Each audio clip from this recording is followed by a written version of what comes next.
खोज। सीमा अपने माता पिता की बहुत लाडली थी। 3 बड़े भाइयों की बहन थी। कोई भी चीज मांगने पर उसी वक्त सामने हाजिर हो जाती।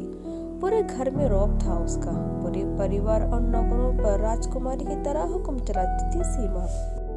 स्कूल में भी पूरा रौब था उसका। बड़े घर की लाडली जो थी वह ऐसे ही उसने कॉलेज में दाखिल लिया। उसका टाट बाट, बड़ी गाड़ी में आना जाना, हर दिन नए फैशन देखकर हर कोई उससे दोस्ती करना चाहता था। थोड़े ही दिनों में उसके बहुत से दोस्त बन गए। पूरे कॉलेज में उसकी अपनी ही एक पहचान थी। इन दिनों उसके घर एक रिश्ता आया। खानदानी लोग थे और पापा की पुरानी जान पहचान थी उनके साथ। सीमा के साथ कोई जबरदस्ती नहीं थी, पर सीमा ने फिर भी हाँ कर दी, क्योंकि वह अपने परिवार से बहुत प्यार करती थी। वह जानती थी कि वह लोग उसका अच्छा ही सोचेंगे। लड़के का नाम राजेश था। राजेश काफी पढ़ा लिखा और समझदार लड़का था। ससुराल वालों भी बहुत अच्छे थे। ससुराल में सीमा की जगह वैसे ही थी जैसे कि मायके में। कोई भी कार्य सीमा की सलाह के बिना नहीं होता था। सबकी लाडली बहू बन चुकी थी। फिर उसके घर एक बेटे का जन्म हुआ। राहुल सीमा को जान से प्यारा था। पोता पाकर ससुराल वालों तो फूले नहीं समाते थे। सीमा कभी कभी सोचती कि उसकी किस्मत कितनी अच्छी है। उसका हर अपना उसे कितना प्यार करता है। चाहे जीवन में कैसे भी समय आए, हमेशा मेरे साथ है। मैं कभी अकेले नहीं हो सकती।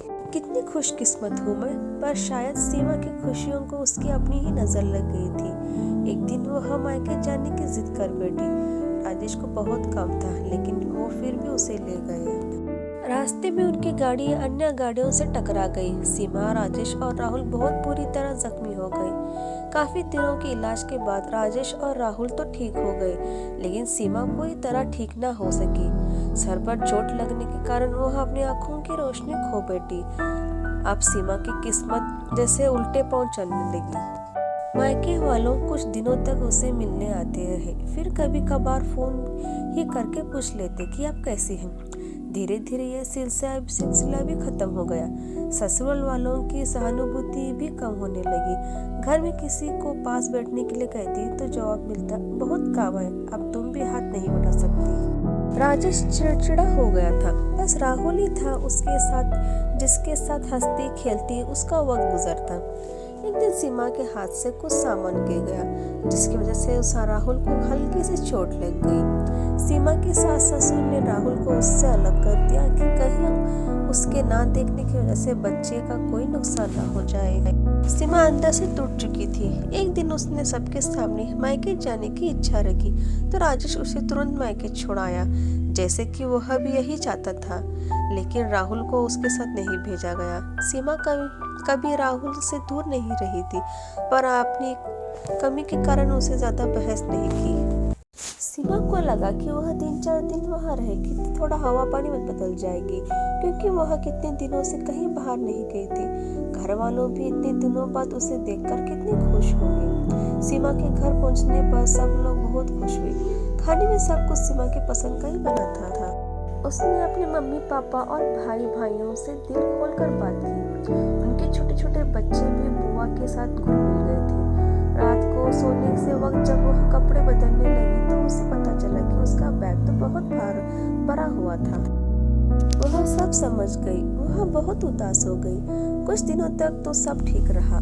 फिर जैसे सब बदलने लगा, सबका व्यवहार बदल रहा था। वह लोग जैसे थक चुके थे उससे। सब लोग घुमा फिरा कर पूछने लगे कि राजेश कब आ रहा है उसे ले जाने।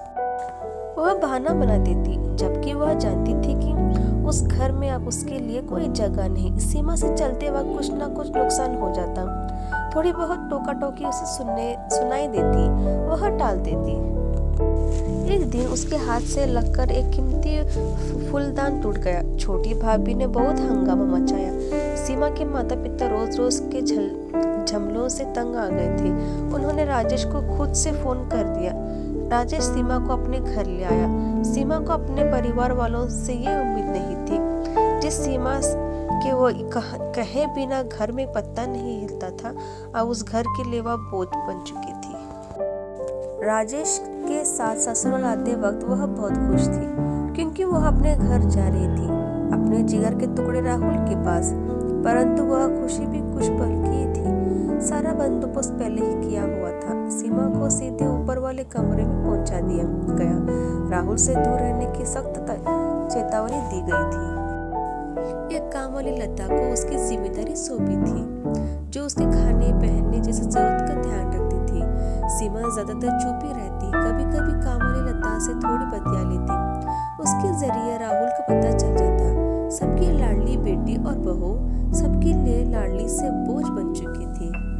अगर आपको पसंद आए तो प्लीज लाइक और सब्सक्राइब करिएगा।